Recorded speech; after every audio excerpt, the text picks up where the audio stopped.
నమస్తే, welcome to our channel. నేను సౌజన్య. మళ్ళీ తెరపైకి Duvvada Srinivas and family and girl friend అని చెప్పుకునేటువంటి మాధురి గారి అంశం మళ్ళీ తెరపైకొచ్చింది. మరి ఇప్పుడు అంటే చాలా రోజుల నుంచి ఈ కథ నడుస్తూనే ఉంది. కొలుకొచ్చింది అనుకున్నాము సైలెంట్ గా ఉండేసరికి. బట్ గ్యాప్ వాళ్ళు తీసుకున్నారో వచ్చిందో తెలీదు గానీ, మళ్ళీ మాధురి దగ్గర ఒక ప్రాపర్టీ అనేది ఆవిడ మాధురి రిజిస్ట్రేషన్ చేసేసుకున్నారు దువ్వాడ శ్రీనివాస్ దగ్గర నుంచి అని చెప్పేసని వాణి ఆ ప్రాపర్టీ కావాలని అడుగుతున్నారు. మళ్ళీ గొడవ అవుతుంది వీళ్ళ ముగ్గురు మధ్యలో అని చెప్పి మళ్ళీ ఒక అంశం బయటకొస్తోంది. మరి అంశానికి సంబంధించి మనతో మాట్లాడడానికి ఈ రోజు మనతో పాటు ఉన్నారు బహుముఖ ప్రజ్ఞాశాలి ఇంగో కరుణమ్మ గారు ఉన్నారు. వారితో మాట్లాడదాం. నమస్తే అండి. నమస్తే. సో దువ్వాడ శ్రీనివాస్, వాణి అలాగే గర్ల్ ఫ్రెండ్ అని చెప్పుకునేటువంటి మాధురి వీళ్ళ అంశం మళ్ళీ తెరపైకి వచ్చింది. సో ఇన్నాళ్ళు సైలెంట్ గా ఉంటే కొలిక్కి వచ్చారేమో, సెటిల్మెంట్ అయిందేమో, మాట్లాడుకున్నారేమో అనుకున్నాం. బట్ ఇప్పుడు ఏంటి అని అంటే ఏదైతే ఒక ఇంట్లో శ్రీనివాసు మాధురి ఉంటున్నారో, సో ఆ ఇంటిని మాధురి రిజిస్ట్రేషన్ చేంజ్ చేసుకున్నారు ఆవిడ పేరు మీదకి. ఆ ప్రాపర్టీ కావాలి అని చెప్పేసి అని వాణి అడుగుతున్నారు అని చెప్పేసి టాక్ వినిపిస్తుంది. అసలు ఏమంటారు వీళ్ళ గురించి మీరు? ఏమండి, పైన మాధురి, కింద వాణి. ఆ మేడ ఏదైతే ఉందో ఆ మేడ పైన మాధురి, ఆ మేడకి కింద భాగంలో వాణి గారు with her 2 daughters with some people. అక్కడికి వెళ్ళి నేను అంతూ చూస్తా, ఇది నా ఇల్లు, వాడెవడు నీకు ఇవ్వడానికి, నువ్వెవరు పుచ్చుకోవడానికి, ఈ రకమైన దుర్భాషలతోటి పట్టిన పట్టు వదలకుండా అక్కడ కూర్చొని ఫైట్ చేస్తున్నటువంటి సన్నివేశాలు ఇటీవల కాలంలో నేను కూడా కొన్ని ఛానల్స్లో చూశాను. అయితే వాస్తవానికి అక్కడ ఏం జరుగుతుంది అనేది ఆ ముగ్గురికి స్పష్టంగా తెలుస్తుంది.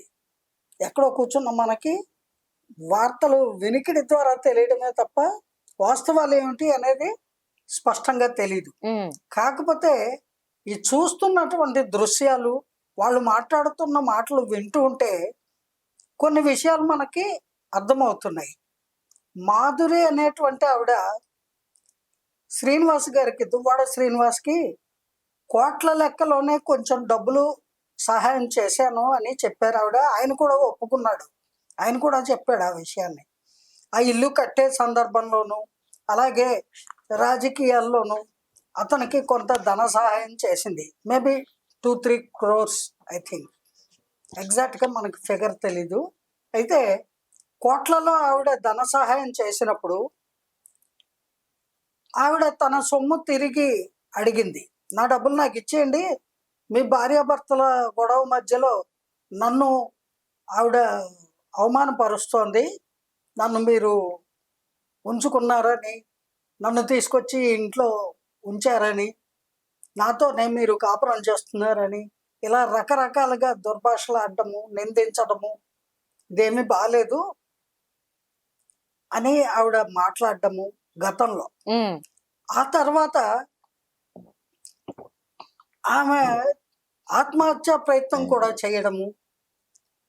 ఆ తర్వాత ఒక తల్లిగా 3 పిల్లలకి నేను తల్లిని, వాళ్ళు చిన్నపిల్లలు, నీకు 2 పెళ్ళికి దిగిన పిల్లలు ఎలా ఉన్నారో నాకు అలాగా 3 పిల్లలు ఉన్నారు, వాళ్ళు చిన్న చిన్న పిల్లలు, వాళ్ళ మనసు గాయపడుతుంది, ఈ రకంగా వాళ్ళ తల్లి గురించి బ్యాడ్ ప్రాపగండా వింటే స్కూల్లో టీచర్లు కానీ తోటి విద్యార్థులు కానీ నా పిల్లల్ని మానసికంగా వేధిస్తారు, అంచేత ఈ గొడవ ఎక్కడితో ఆగిపోవాలంటే నా డబ్బులు నాకు ఇచ్చేయండి బాబు, నేను వెళ్ళిపోతా అని ఆవిడ సూపర్ ఆఫర్ ఇచ్చింది. దాన్ని వాణి గారు కానీ ఆవిడ భర్త అయినటువంటి దువ్వాడ శ్రీనివాస్ గారు కానీ వినియోగించుకోలేదు.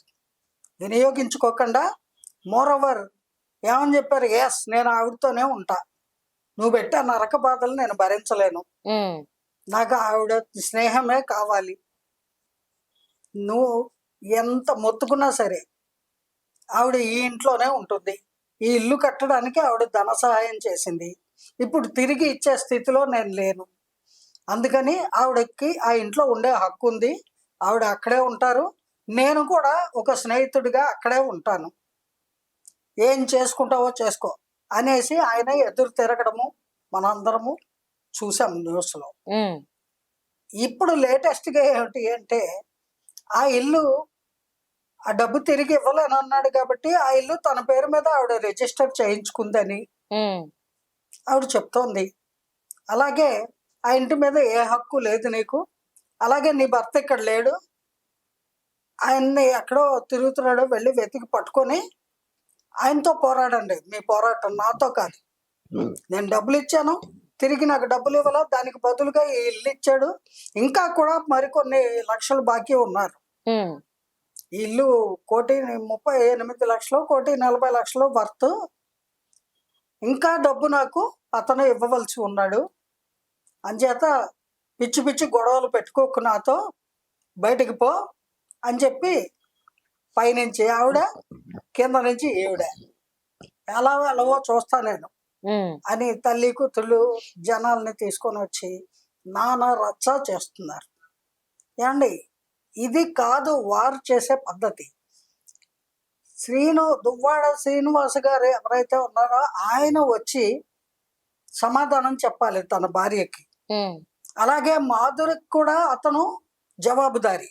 ఎందుకంటే ఆవిడ దగ్గర డబ్బు తీసుకున్నాడు, ఆవిడ మంచి స్నేహితురాలు అని చెప్పాడు, ఆవిడతో కలిసి ఆ ఇంట్లో ఉంటున్నాడు.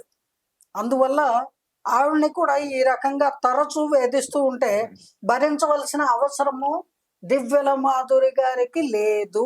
ఉమ్, ఇది నా అభిప్రాయం. నంబర్ 1.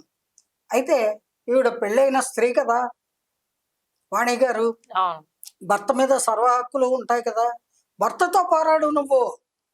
అంతేగాని ఊళ్ళో అందరితో దెబ్బలాడితే ఊరుకోరు, ఎవ్వరూ ఊరుకోరు. ముఖ్యంగా దివ్యల మాధురి మీద దెబ్బలాడటం అనేది అన్యాయం, అక్రమం. అది సక్రమమైన పద్ధతి కాదు. ఏదైనా వ్యవహారం ఉంటే కోర్టుకు వెళ్ళండి.